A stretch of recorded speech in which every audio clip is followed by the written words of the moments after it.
I'm gonna go deep in the box. Ooh, deep in the box. 1, 2, 3, here we go.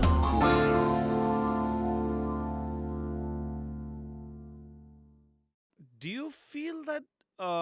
Because I feel the quintessential difference between the two of us is that you are running a commercial studio and I am running um, a very I'll take the projects that I want kind of studio. The difference between you and me is that I am a mix and master engineer, and you are a producer. Well, I mean, I'm a I'm a mix and mastering engineer as That's a well. part of your job, and production is a Right. part of my job. Right. But on paper, I am a mix and mastering engineer, and you are a producer. You are taking creative calls for your Yes, artists, whereas possibly. I'm taking technical calls for my artists. No. But my question was, no, because I know that you're a producer at heart as well, right? But now my question is, do you feel that sometimes the fact that you're doing whatever 20 mixes in a month, like, do you think sometimes the speed or the turnover of your work sometimes hampers the creativity um, or the leisure?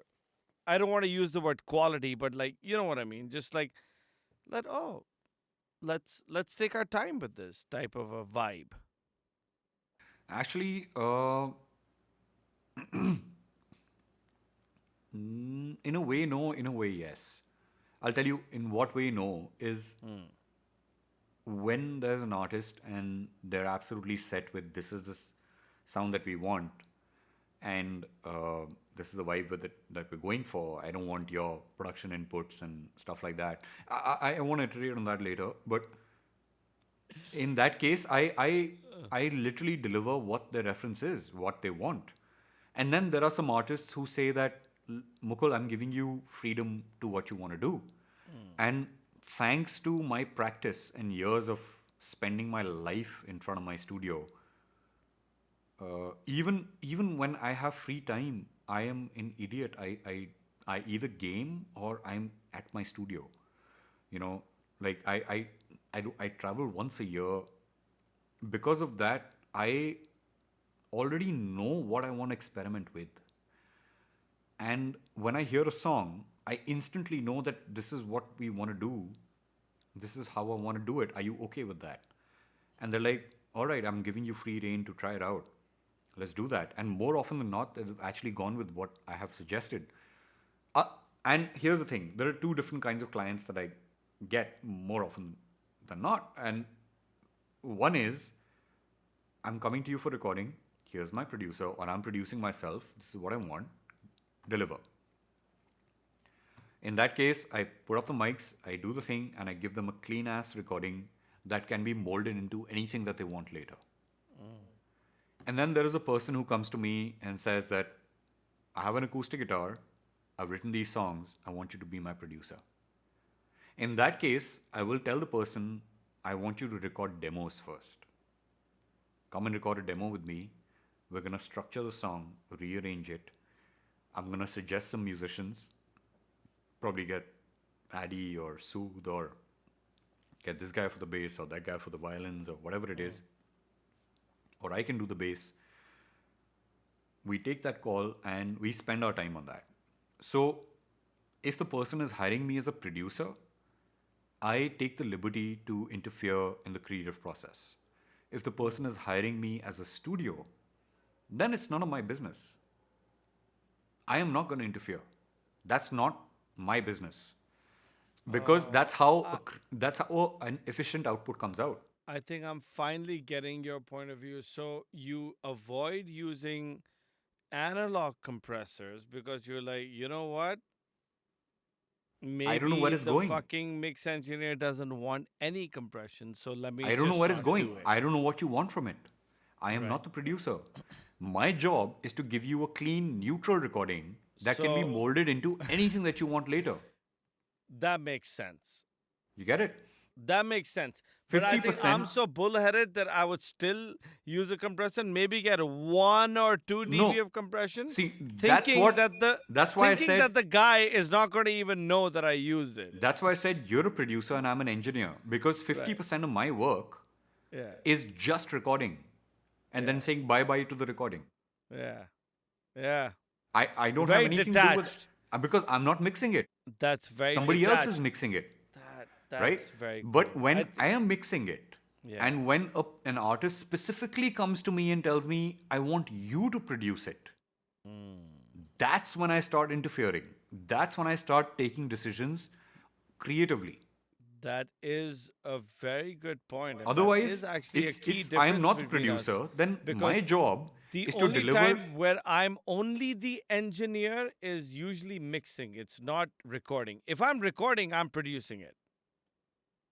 That's not necessarily my case. Yeah, I Right. get it. I get it. Because if I am only recording it, my job is to give you a signal. Because okay, so Ferris wheel has a brand as a studio, right? You have a brand as an engineer, but Synergy has no brand at all. That's Rohan. I have the brand exactly. that's I Rohan. have the brand as a producer. Yeah. More people know about Ferris than they know about Mukul. Exactly. And I'm okay with that. And more people know about Rohan than they know about Then they know about Synergy. Synergy. Exactly. Because you're a producer. Yes. And see, the thing is, You've nailed it. You've when nailed you come, it. when you come to me for just a recording, I'm gonna give you a recording that can turn into metal, that can turn into indie, that can turn into blues, whatever you want it. Yeah. It's a full-bodied recording that can turn into anything. Now that's up to your producer and your mix engineer and you what you want to do with it. Yeah. But I am giving you everything possible from my end. That is my technical expertise that I'm placing in your recordings. That this is a clean recorded signal in its full potential.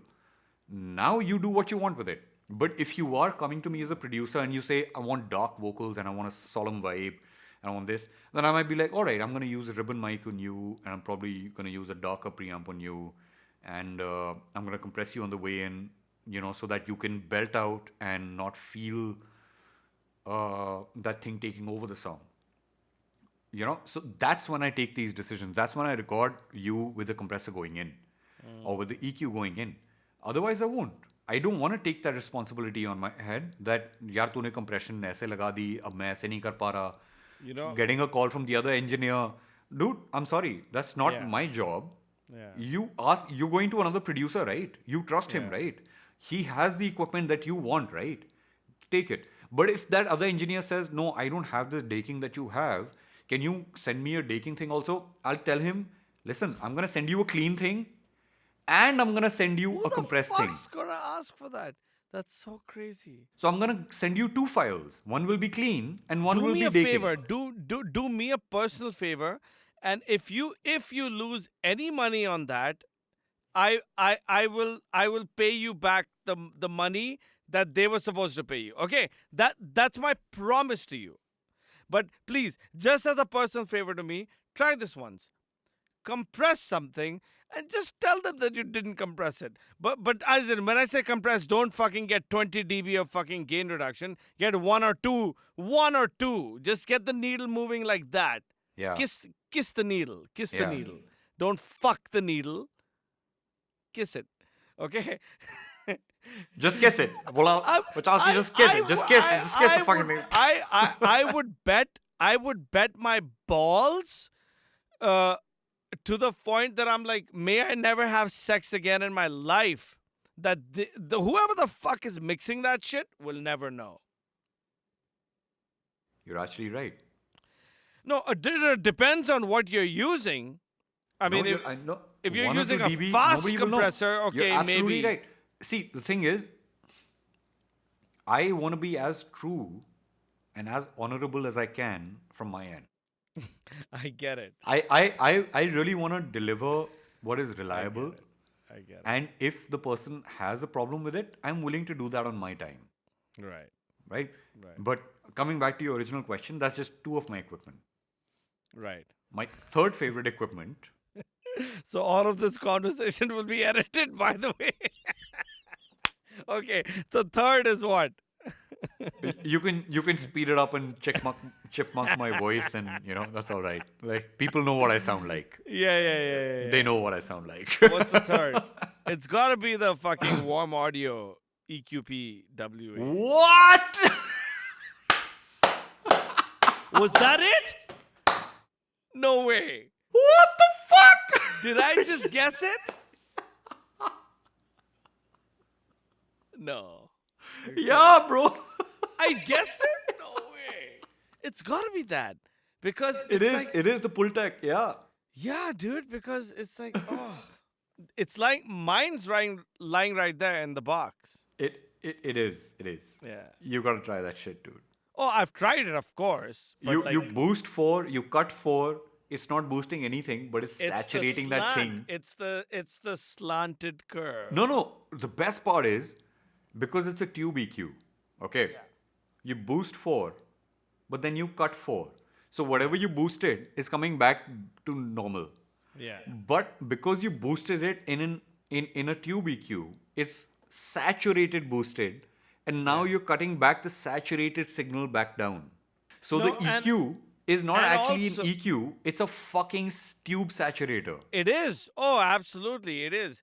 And also because the way that a pull tech works in general is Yeah. that you are boosting 1.5 more while boosting as opposed to while you're cutting. Some people just leave the pull tech in the chain without boosting or cutting anything. I'm that guy. They'll I'm just that leave guy. it in the chain because Listen, it I am never the guy that's going to boost or do anything unless I need it. So I'm going to listen. But I love to put things in the chain because I'm like, you know what? This this gives it some je ne sais quoi.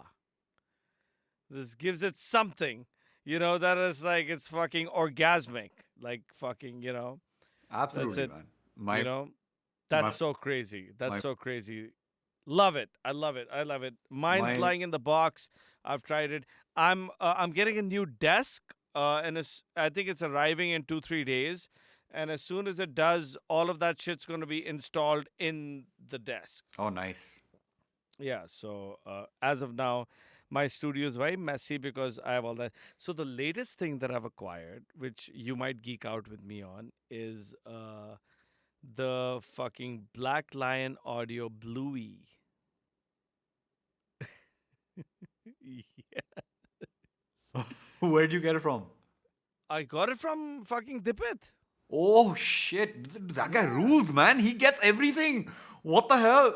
That guy, dude. I told him I want a Neve. He got me a fucking Neve.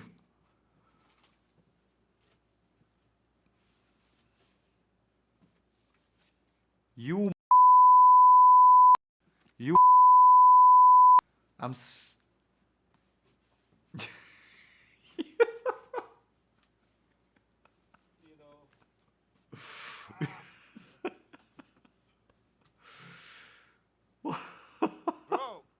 Bro, no. That guy's fucking great, dude.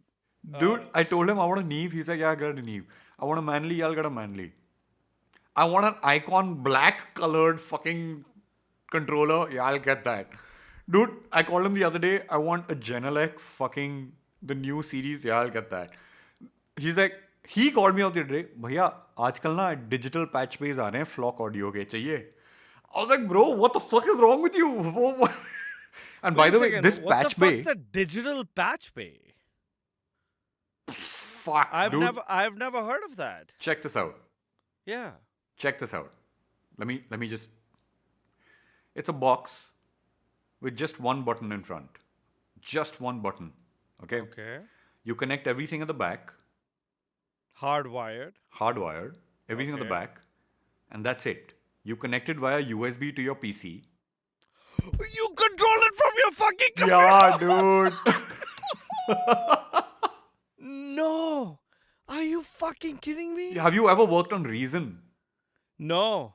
Okay, in Reason, there's a rack mount display, and then you can flip the rack mount and you can virtually make patches. Okay? It's like that. And you don't have to spend on a single patch cable in your life. I'm reducing the number of contact points. That means less noise. That means less EMI. I'm also reducing my maintenance. That means I don't have to maintain my patch cables every year. Call up fucking Hare Ram ji at Nehru Place. भैया Nutrich वाले connector लगा के किनारे cable पे please 10 और patch cable दे दो. All that stupid thing. You know, like the amount of maintenance that goes down is remarkable. Okay, and the one that I'm looking at is 192 IO. 96 in, 96 out, which is perfect for me because I have 136. So the lowest model is 32, the mid model is 64, the highest model is 192. The lowest model 32 in, 32 out is I think $1,500, which is one rack U, which for a small studio setup probably for you would work. You know, one USB connection, 32 in, 32 out, nothing more than that. For a studio, mid-scale studio or a large-scale studio, you would need two 192 IOs. I need 192 IO. So for me, investing in that one thing and not worrying about maintaining my cables, कि ये cable खराब हो गई है, मैंने drum kit setup करी है, एक पैच केबल में नॉइज आ रही है, अब किस में नॉइज आ रही है, एक एक चीज सोलो करके देखो, क्लाइंट का टाइम बर्बाद करो, all that crap. Secondly, But that's why you have to do that in sound check. But no, okay, most yeah. importantly, it has phantom safe. So it has its own phantom. You don't have to switch on phantom from your preamp. It has its own phantom, and it has phantom safe facility. But what if you plug in something that can never need phantom? Exactly, I'm coming to that. It has phantom Like safe a ribbon. capability.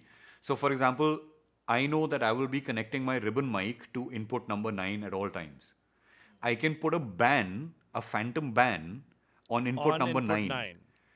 Yeah, I No, mean, man, I've every time I've been to your place, I thought you had a really decent set of interns that knew what they're doing. So I guess you trained them. So that's yeah, good. I think every time you've come, you've come to the Because last don't end. forget, the first time I came to you was I think 5 years after you had started the studio.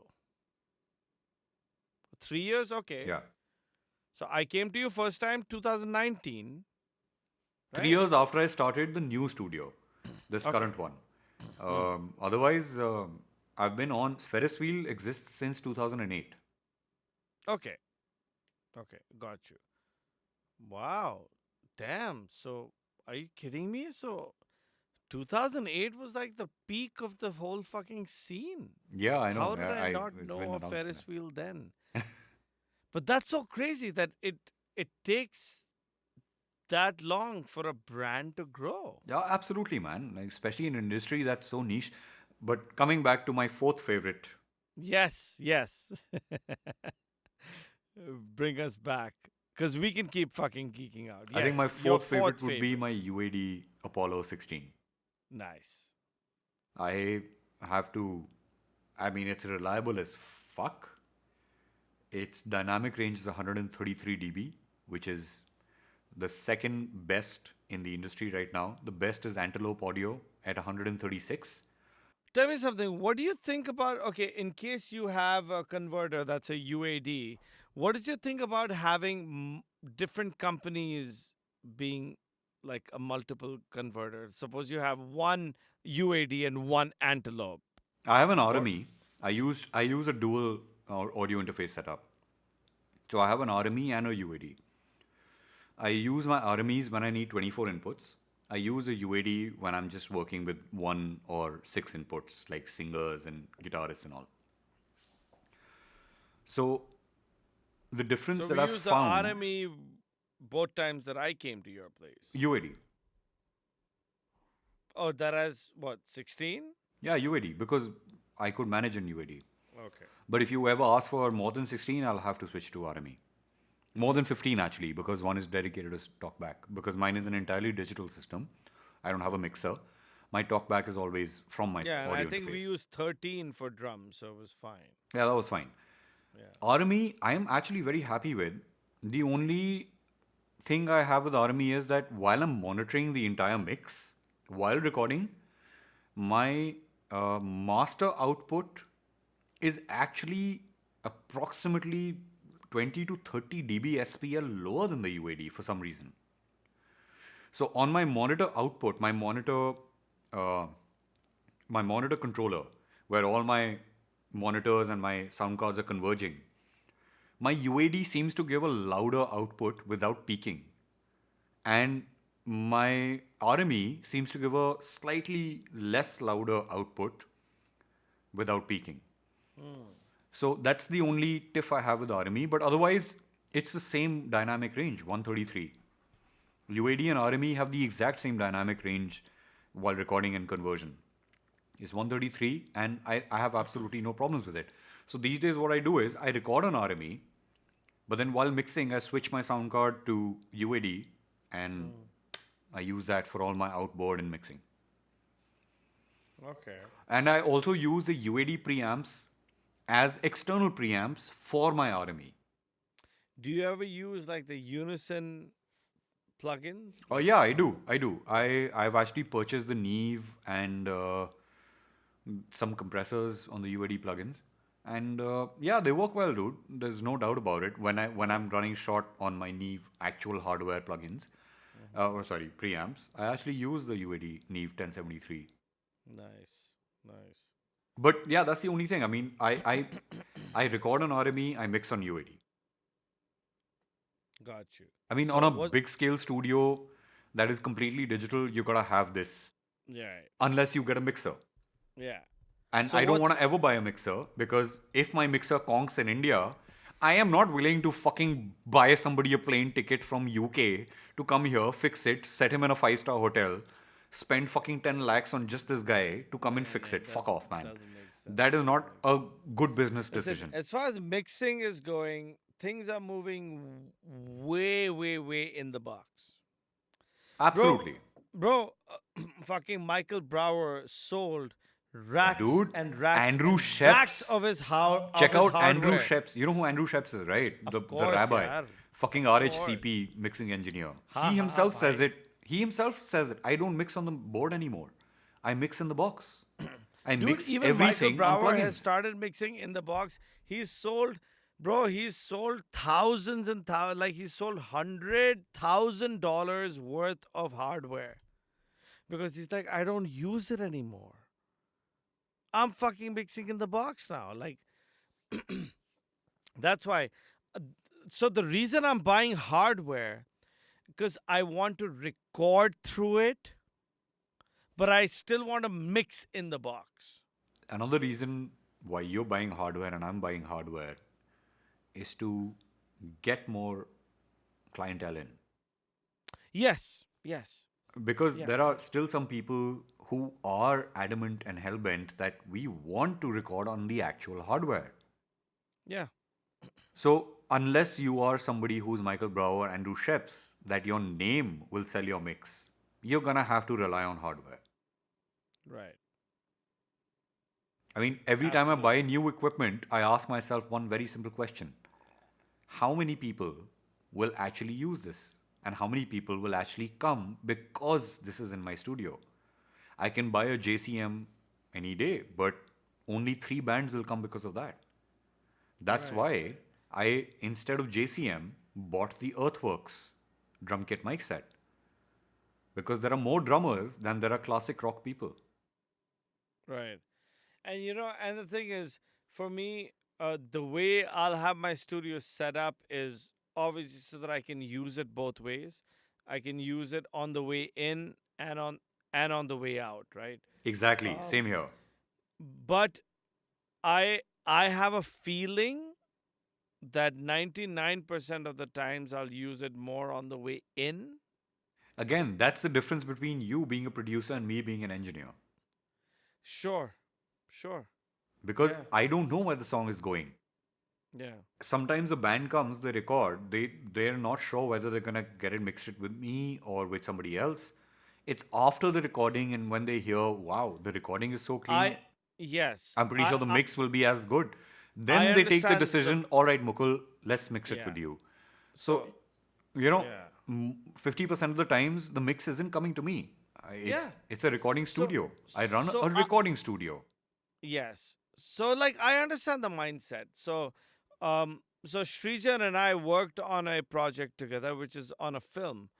Um, so of course, so in that, my mindset was not like a producer. My mindset was like, okay, kind of like a co-producer, but Srijan's kind of taking the lead.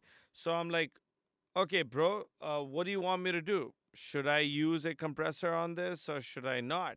Or should I go clean? Um, those were concerns that I had that I thought I should ask him as the lead guy. And I'm not the one mixing it. Neither is he. It's somebody else totally who's mixing it, right? So I can understand that. I wasn't extremely comfortable with it, but I adapted. No, at the end of the day, I'll tell you what. It's as simple as this. I do not want another engineer calling me up and saying, "Man, what the fuck have you done?" Plain and simple. I want to deliver the next engineer a signal that he can do whatever he wants with. That's it. You do what you feel fit. If it's coming to me, I'll do what I feel fit. But if it's going to another engineer, there is no way in hell I am letting that engineer call me up and blame me or say anything of the sorts that I don't know what you've done. I don't know what to do with this anymore. I mean, this is just a limitation that I'm going to have to work with. Right. So I'm working with a limitless possibility that I've given you a clean, perfect signal. Do whatever you want with it. Okay. Secondly, Yeah. it actually does affect your business as a studio owner. Really? Because if you are delivering what you feel is right, might not sit well with the other engineer. And the artist is going to know about it. You get it? And the artist might think twice before coming to you again. So I need to make sure that I am delivering what the artist can rely on the next engineer for. That's another thing. Interesting. So all my choices in preamps, mics, they're very neutral and clean. I do have equipment that add color, but that is when I am mixing it. When I am producing it. But if I am not producing or mixing it, I'm going to give you a blank sound. I'm going to try and give you the most natural recreation of the sound so that you can do what you want Fair with enough. Oh yeah, no, dude. Fair enough. Fair enough. Like, yeah, dude. That's it. Okay, so for my fifth favorite, Oh fuck, are we still there? Oh my god.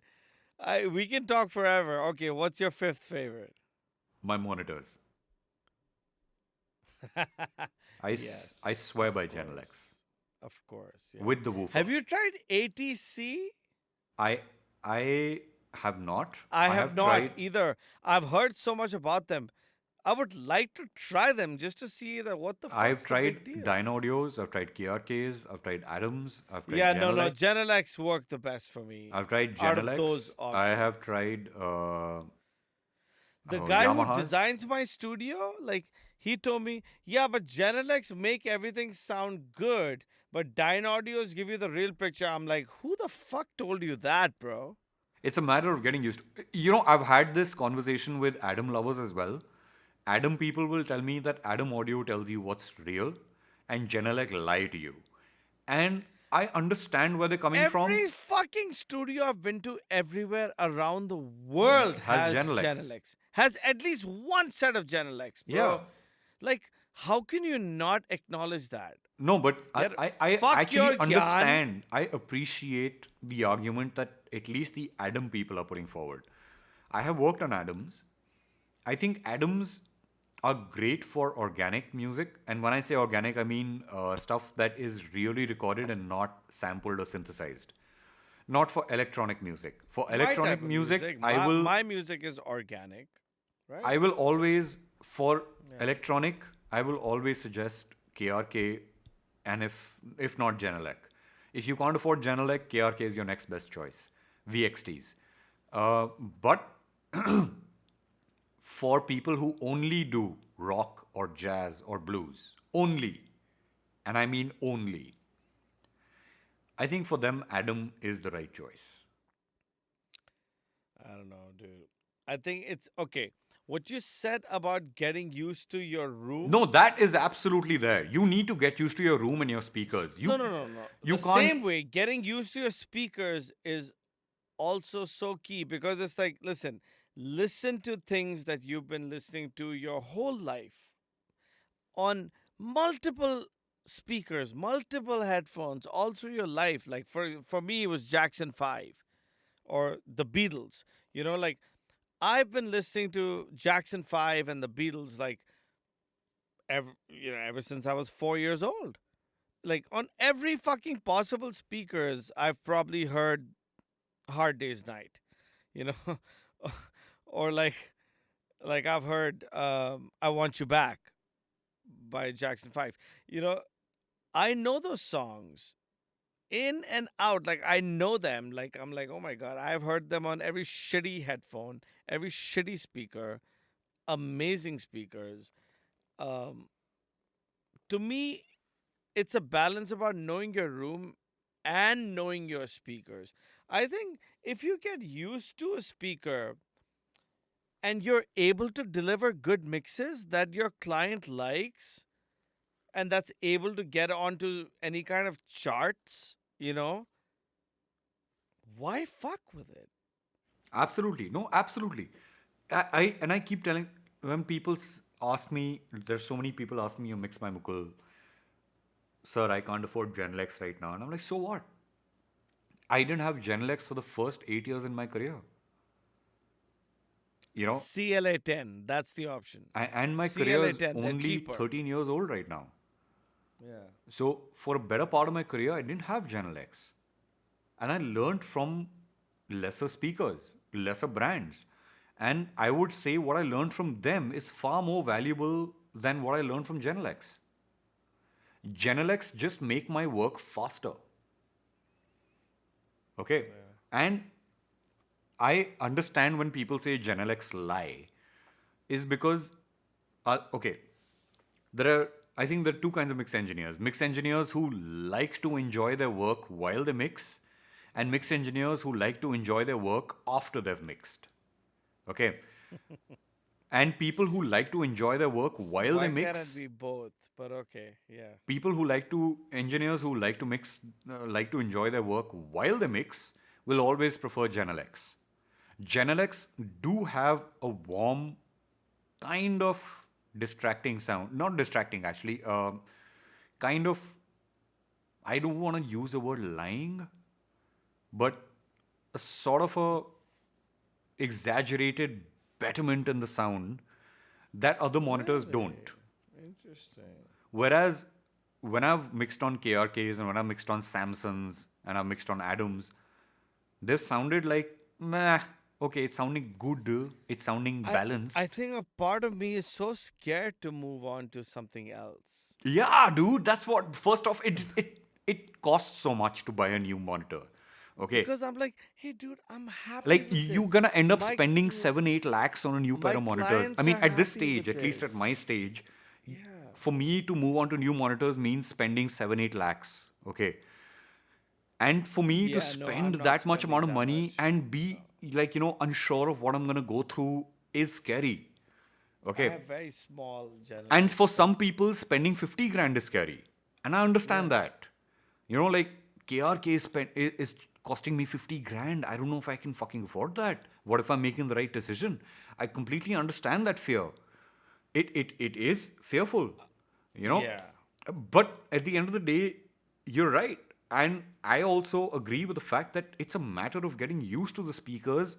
But one thing I will always tell you, before you buy your speakers, hire a studio that has the one you're looking to buy. Listen to music. If you can't enjoy the songs that you already love on those speakers, don't buy them. Say, for example, you want to buy Dyne Audios. You read about them, you like it, whatever you read. I know that I auditioned some monitors at yours. No, like, say, for example, looking to buy Dyn Audios. Yeah. You read about them. You like what you read about them. Now you're unsure whether you want to buy them or not. Hire a studio that has Dyn Audios. Play songs that you like. And if you enjoy those songs on those speakers, buy them. Buy them something? and You then know get something? used to Yeah. them. I know that you and I have the exact same Genelec models. Okay. And I remember when I was at your place, I auditioned them. And it's all making sense right now. And you'll hear why. Because I remember going like, oh, well, I mean, they sound great, but the bass guitar just sounds kind of weak. And now I'm thinking, The holy 110. fuck, it's the 110.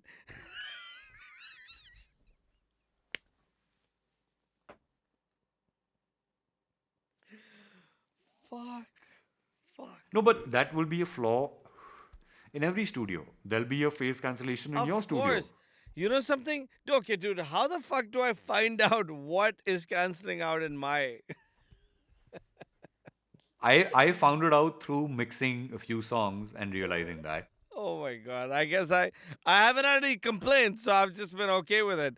But maybe No. I should You won't hear complaints. I haven't heard complaints. I should pay more attention to it. I haven't heard complaints from those songs. You will hear that fuck up when you hear your mixes on a shit speaker. When you hear your mixes on a shit speaker, and you're like, why are these 10 songs of mine sounding boomy on this speaker? And then you realize, holy shit, this is the one frequency that is prevalent in all my mixes. No, but I mean, I do have 3 sets of speakers that I monitor. One I have is- 5, bro. And even then I couldn't tell. Okay. No, so one is my studio speakers. Then one is my in-ears, the one that I'm wearing. Huh. And the other is the AirPods. Oh, 4. The 4th one is my car. Oh, you want to go there? Then I have like fucking 18. Like.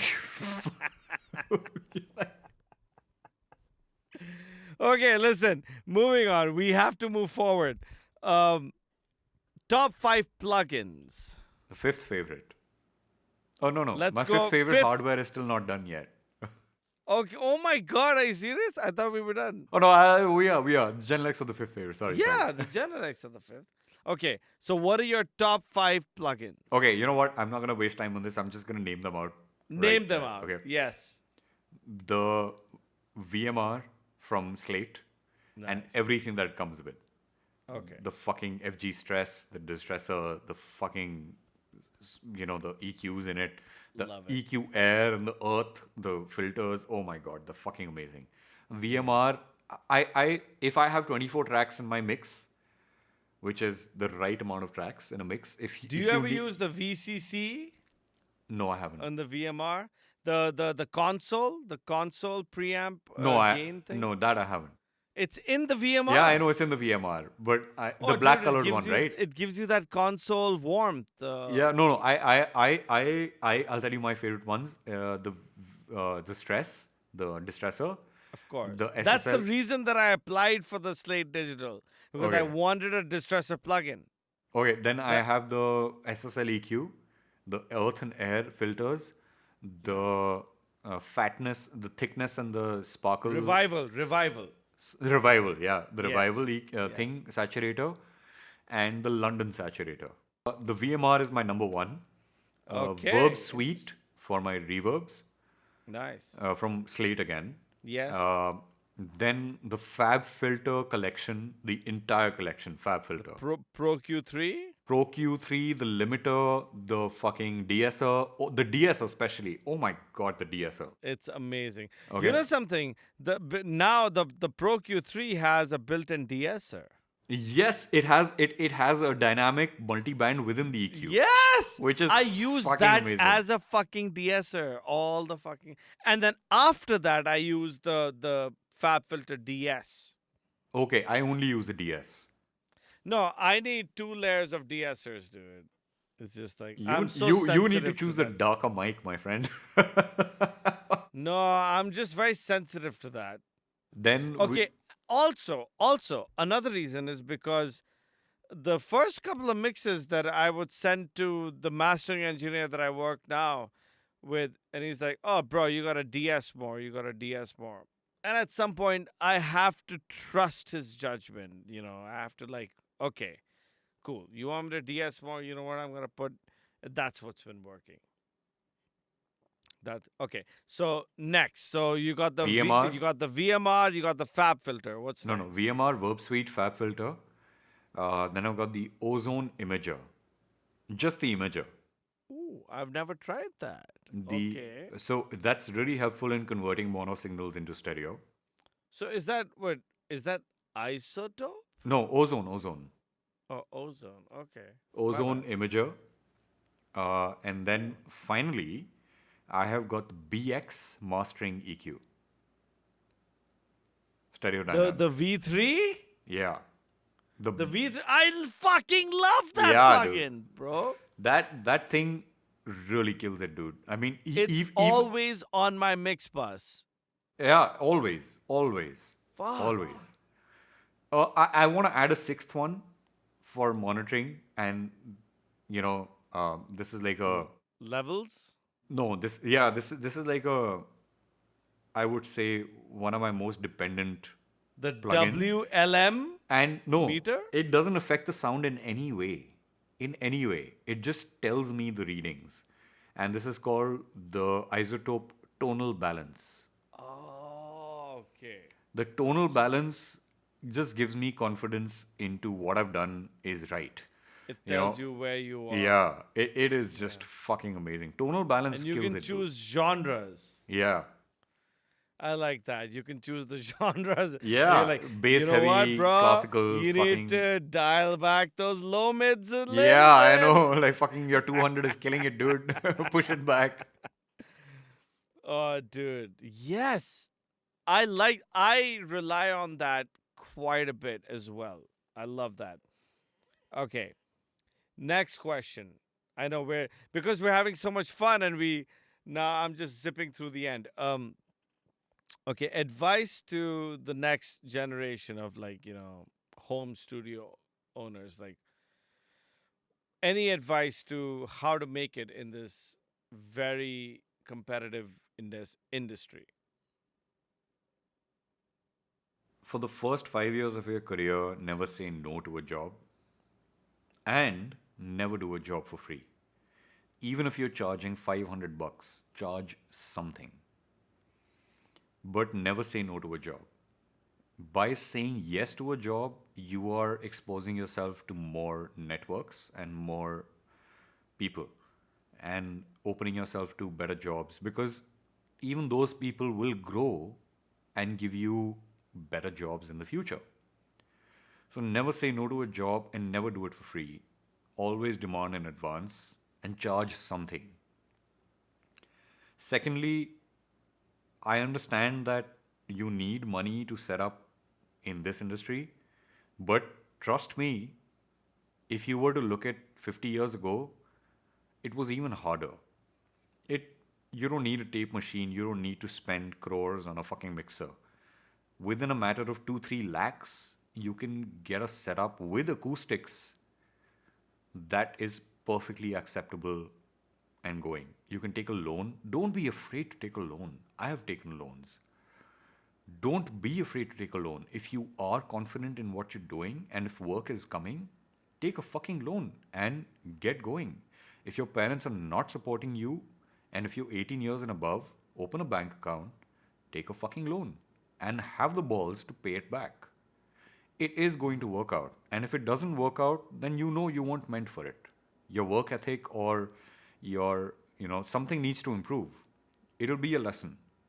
Right. In either way, you don't have an excuse. Everyone has battles to fight, whether you are financially, whether you're financially gifted or not. Everyone has battles. Okay. Yeah. I come from a business family. Rohan comes from a business family, and I'm pretty sure we've both heard shit. And trust me, it's not easy for us either. If you are coming from a financially challenged family or a financially challenged background. We are coming from an egotistically challenged background, and that is equally hard to deal with.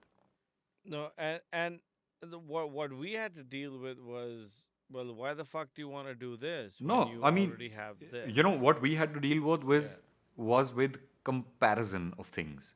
Exactly. We were given a decision that this is what I'm earning. Can you even earn 1/4 of this with this? And even earning 1/4 of this was a fucking challenge. Yeah. Even earning 1/8 of that was a fucking challenge. But it's not about that at the end of the day. Okay, you know, like, it's not about that at the end of the day. Don't work for the money. Work for the pride. Work for the smiles. The Work joy, for man. what The what joy, helps you sleep at night better. Yeah. And trust me, that is a better life than the luxuries that follow, and they will follow. If you do work hard, trust me, they will follow. And I will give you an example. Today, for example, the PS5 is out, up for grabs. I have the financial security on my own, by myself, to pre-order it along with 6 other games and an extra controller and a new TV, a 4K TV to go with it, because I worked hard at it. You know what? Do that, and you know what? I'll get a COVID test and I'll come to your house and play. No, but seriously, everyone has a battle. Never consider anyone to be at an advantage, and never take advantage of anyone at a disadvantage. That is the most ruthless thing you can do. Don't do that. Be Understand that all artists are passionate and that they are emotional fools, and so are you. There's bound to be a fucking emotional conflict. Don't let that come in the way. Resolve it peacefully, and trust me, at the end of the day, when the song finally does get released, even 5 likes and even 1 comment will take you to the moon. And that's enough to keep you going. Dude, that's so fucking great, dude. Well, dude, this has fucking been amazing, dude. I can't believe we've been fucking talking for 5 hours. Dude, that's how much I fucking love fucking talking to you. It just shows we haven't caught up in so fucking long. Really, Cheers, like, man. dude, I'm really surprised that we weren't in the scene together when we were younger. Yeah. But I remember coming to your shows, because I'm younger to you. Yeah. I'm like 3-4 years junior to you. Yeah. And I remember coming to your shows, and I remember looking up to your band. And I remember telling my guitar player that, dude, this is where we want to be. Cyanide dude, and HSD and all these other bands at the time, Super Fuzz. I remember telling Ashish Mandwani at the time that, dude, this is our aim. This is where we want to be. And to have like a one-on-one fucking conversation with a person who I looked up to one day is really fucking humbling. So dude, cheers that to means that, man. so much to me, dude. Cheers, dude. Cheers to fucking that. Dude, thank you so much for fucking coming on the show. Thank you so much man. for inviting me, man. Dude, you are the fucking greatest. Thank you so much. Thank you so much, man. It's always a pleasure talking to you.